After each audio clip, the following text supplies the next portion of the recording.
Bismillahirrahmanirrahim. Is it wrong to love the murshid, and based on the hadith that when you see a friend of Allah, one remembers Allah? How do we make rabita to him? Bismillahirrahmanirrahim. Well, it is not wrong. You have to love your murshid. You have to love your Prophet. You see, people have the wrong idea. They say, oh, if you love your murshid, you won't have any love for Prophet, or you won't have any love for Allah. They say, if you love Allah, then you won't have any love for if you love the Prophet, you won't have any love for Allah. No, because all these ones, they never pull love to themselves. They take that and they divert it, they channel it to the Prophet. That is what it means, Ahl Sunnah. There is a chain. Prophet ﷺ, when he, on the night of Mi'raj, when he went into the Masjid al-Aqsa, and all the prophets, 124,000 of them in the spiritual form, they stood up and they gave salawat to him, welcoming this Nabi. On the night of the Mi'raj in the Masjid al-Aqsa, they got up and they gave him salawats, the way that we are doing it. That is a lost tradition. The way that we're doing it after Jummah, after Zikr. Prophet ﷺ, when he enters and they give salawats to him, he didn't say, yes, you are right, me. When they say, Allahumma salli ala Sayyidina, they're giving praises to him. He enters, what does he say? He says, Allahu Akbar, La ilaha illallah. He takes all of that, bring it to the presence of Allah subhanahu wa ta'ala. And so, if you have a murshid, you have to love him. Loving him, he will teach us then how to love the Prophet, teaching us how to love Allah properly. And yes, when you see them, you'll be remembering Allah. If you see them and you remember your desires, sometimes they do that. Not in the way that they are pulling your desires, the way the commercial is, but they hold up a mirror. They will take a mirror and they will show you.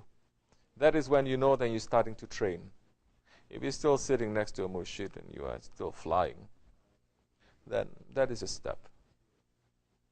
It's one step, so many steps. But when you start flying, you come back down a little bit, then you start looking at yourself, start examining yourself, then the real work starts. And that's important for the real work to start. Then you start to see, I have all these qualities, I have all these wrong things, I have all these things that I need to improve on. You start polishing your heart then. You start cleaning yourself up. That is when your station is going to rise in a real way. Don't think that making rabita to a sheikh is the way that people are thinking. I just sit like this proudly, like a Buddha, doing like this or like this, and I'm imagining the sheikh in front of me sitting like this, and we come together. No, it's not. Everyone's rabita in reality is different. Everyone's connection is different to the sheikh. Connect yourself. As much as you are with him, you will make that connection. As much as you remember Allah. Does Allah remember us? Of course Allah remembers us. He remembers us before we remember him. But he's saying, call on me. If you remember me, I will remember you. Fazkurina skurkum. Remember me and I will remember you. If you remember Allah, then Allah will remember us.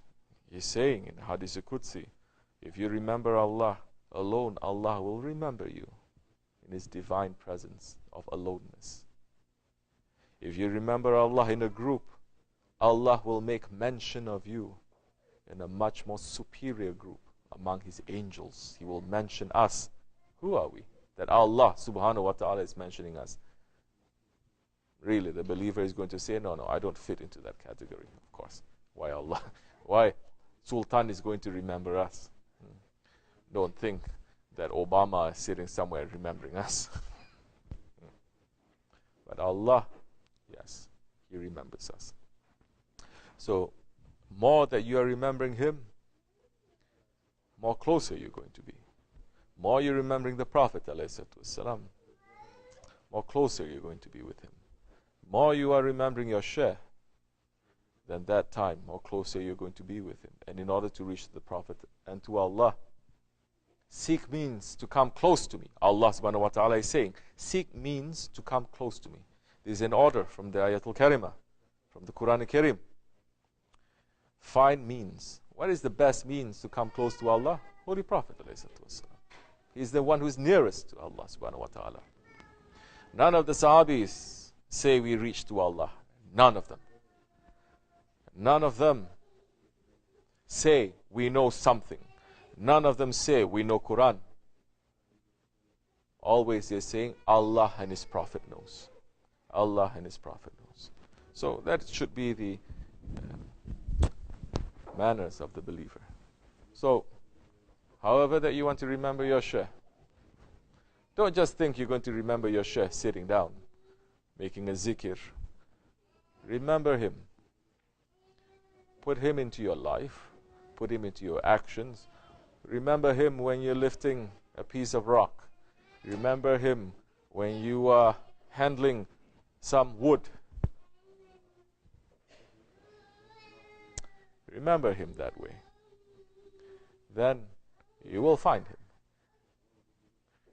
This one, hot news. Now some of the signs of the Akhir Zaman discover the gospel of Jesus, they're saying. Right? Gospel of Jesus. Because all the other gospel, we're saying the four gospels, they are written by other people. Where is Isa alayhi salam's own words? But in Islam, it is very organized, it's very neat, it's very clean, it's very tidy. We have the words of Allah, we have the words of the Prophet ﷺ. There's Quran and there's Hadith. We don't mix them together. But Bible mixed together. Quran, Hadith, Riwayat, Tafsir, everything, Sirah, they mix it together. We leave it now. That is the Gospels of today. They discovered the Gospel of Isa alayhi salam. The Gospel of Jesus. First words is saying, don't think that the kingdom of God is in brick or in stone. I'm paraphrasing.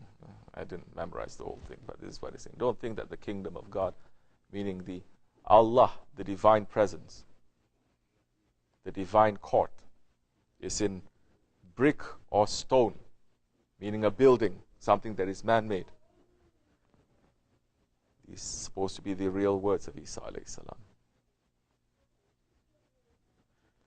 Pick a piece of rock and you will find me. Lift a piece of wood and you will see me there.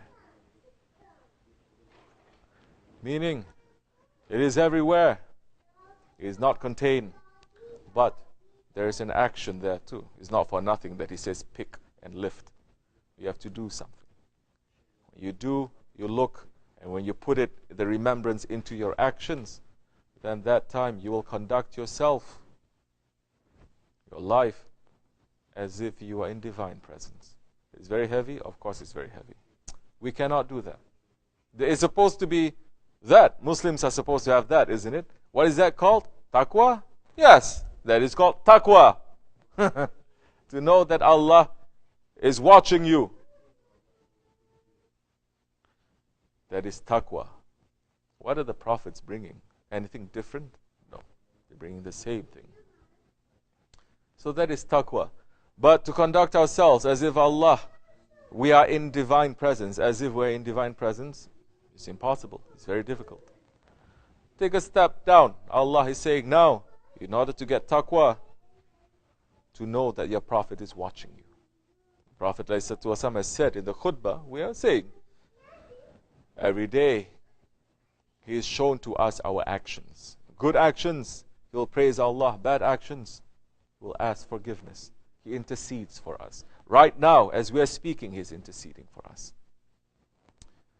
So, now, to live and to carry your life as if you are in the presence of the Prophet ﷺ, it's not that easy. Especially if you're not there physically with him. So now he says, I have my waris. Be with them. That will start to train you. Now, murids, yes. To be in the presence of the Shaykh, to conduct your life under the eye, under the gaze, under the tawajjuh of the Shaykh, slowly then, not slowly, very quickly, we understand what it means to be under the tawajjuh of the Prophet ﷺ and Allah subhanahu wa ta'ala. It is very simple, or it is very, very deep. So, lift your cup. Remember your Shaykh. Remember your Prophet. Remember Allah. With what? Bismillahirrahmanirrahim. Madad Destur.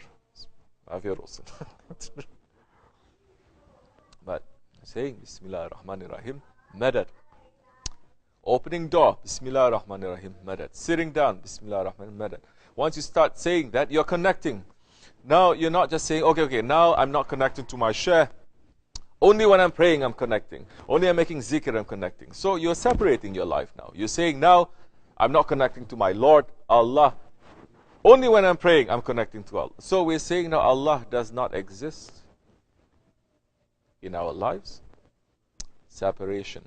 Now, once we start separating, isn't that very dangerous when we do that? No. There's nothing to do with religion. This is life.